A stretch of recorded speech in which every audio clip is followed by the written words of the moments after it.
Well, I did it. I did it. The very first time I did it. Now, you might be asking yourself, well, AD, what are you talking about? You did what? You can't just say you did something and you expect us to be able to read your mind and know. I used to have a friend who used to do that. He used to always, like, call me up and he'd say, hey, are we doing it? That's what he would say. Like, we were in the middle of a conversation, and I'm like, dude, what are you talking about? Like, you just called me and you said, are we doing it? I don't know what you're talking about. Anyway, but that's kind of friends I used to have. We used to yell at each other a lot. But anyway, I did my very first Gab TV exclusive, which means I did a video, a 14-minute video. It's right here. That if you don't watch me on Gab TV, you will never get a chance to watch. And I think it's a very good video. It's called Christians Should Not Give an Inch to the Pagans because the inch is not ours to give. I think this is a very good video. You should head on over to Gab TV. It's tv.gab.com/channel/AD Robles. That is tv.gab.com/channel/AD Robles. And I've got a bunch of content here. Most of it I've already uploaded to YouTube as well. But if you want to hear about why you should not give an inch to the pagans, not a single inch, I was just heading on over to Gab right now. I'm going to play a quick portion of this video so you can get a sample for what you're missing. Right? Like, the world wants to demoralize you into denying obvious facts, but God is king. Christ is king. That's right. And he doesn't want to demoralize you. He doesn't want to dominate you, right?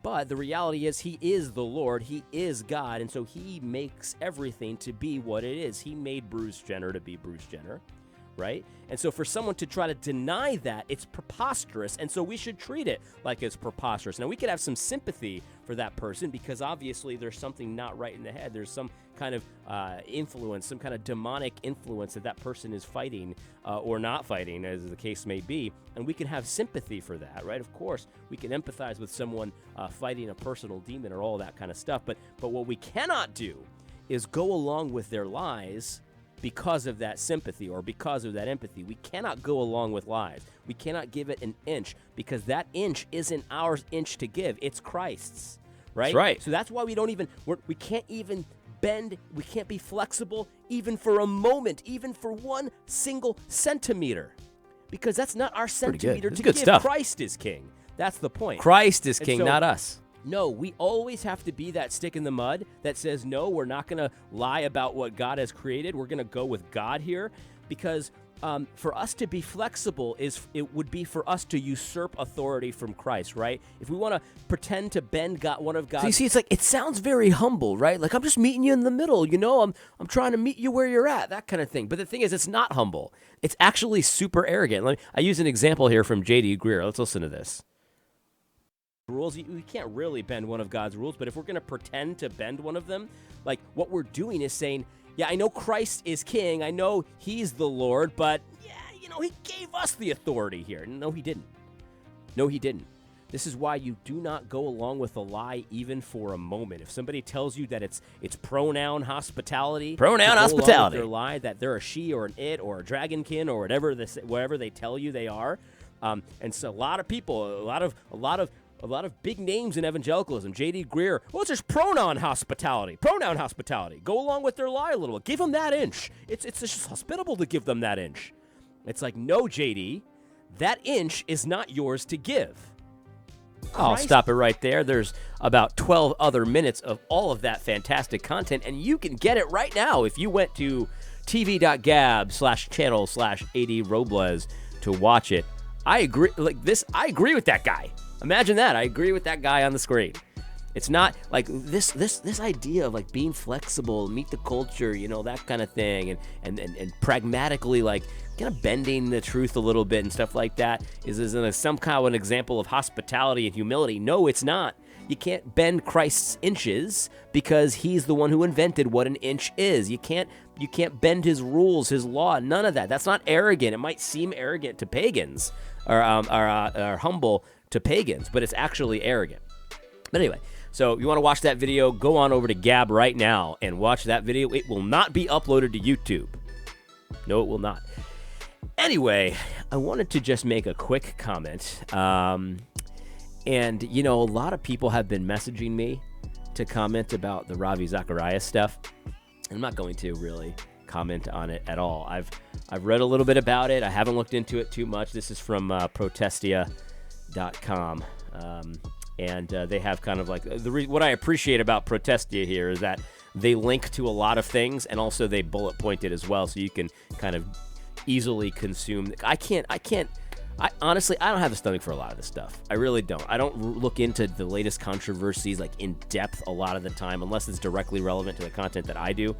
But people keep asking me, what do you think of the Zacharias stuff? What do you think of Ravi stuff? It's horrible. It sounds horrible. But there is one thing that I wanted to comment on that really jumped out at me, and it's really not so much about Ravi, although it is, but it's about this kind of a mentality. And I think that there is a pandemic, if you will, of this exact kind of line of thinking, where it's like, if you even question or you want to get some oversight over, the ERLC or NAM or any big EVA organization, you want to like look into things, and you want some accountability, you want some details, you want to see where their funding comes from.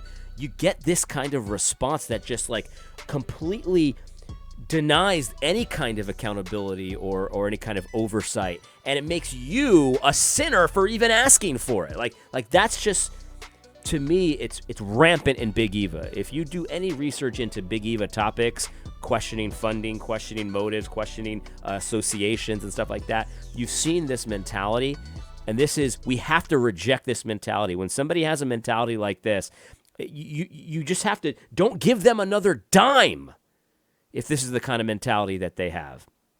I've encountered this personally myself with Big Eva. I've encountered, how many of us have heard from our friend, how dare you? He's got a track record of successful ministry for years. How dare you question him? Who do you think I've been called a thunder puppy? All kinds of stuff for daring to even like critique some words a little bit. I'm not even talking about hardcore like rebukes. I'm talking about like slight critiques of their words, and you get the hammer dropped on you like you're some kind of an evil sinner. Let me just read this. This jumped out at me. It all jumps out at you, but this for some reason, this particular line just got me, because this is how this kind of stuff is allowed to happen.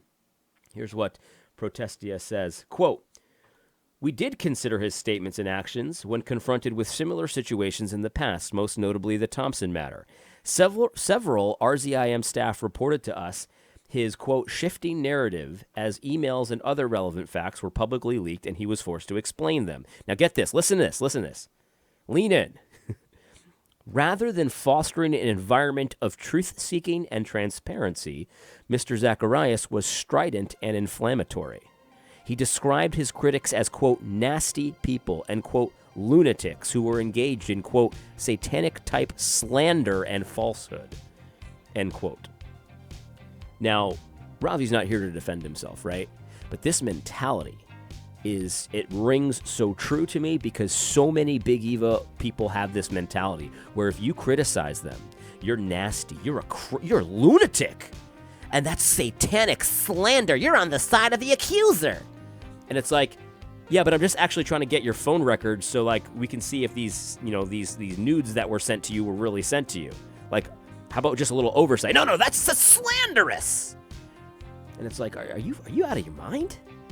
It's just the same thing with the election stuff. It's like, well, now how dare you ask for an audit? How dare you? Who could oppose an audit? Who could oppose an audit? The only people that oppose an audit are people who are guilty as sin. You know what I mean? How dare you? And it's not like, I'm not talking about like private businesses where they have like trade secrets that they might want to, keep a lid on and stuff like that. I get that. Trade secrets make sense. You got to have private communication sometimes, right? But this is a public nonprofit, right? This is a public ministry. This is a public kind of a thing. The same thing with the voting. This is a public, there needs to be transparency there, right? It's like, I just don't get it. I just don't get it. It's just this mentality where it's like, that's slander. Like, slander has to actually be false, though. You know what I mean? Like, and it's interesting that this is on Protestia, because they get this all the time, where it's like, you're just slandering brothers. And it's like, yeah, but okay, so show us where we're wrong, and then we'll apologize for slandering. And the reality is that websites like this, and then Capstone, they've been wrong before. And guess what they do when they're wrong? It's like, well, yeah, I got this one wrong. You know what I mean? I shouldn't have printed that one. You know what I mean? It's just like. Anyway, but that jumped out at me, because that's endemic endemic. Is it endemic or pandemic? Endemic to Big Eva, man. This mentality of where you criticize. How dare, I've got a track record of ministry, you slanderer of Satan. As they sip their soy latte, you know, all that kind of stuff. I'm not saying Ravi likes soy lattes, but, you know, Big Eva. Anyway, that's all I wanted to say today. The main video, like I said, Gab TV, tv.gab/channel/80 Robles. Go to it to watch my video about why, if you're a Christian, you should not yield an inch to the pagans, because you don't own that inch. Christ does. I hope you found this video helpful. God bless.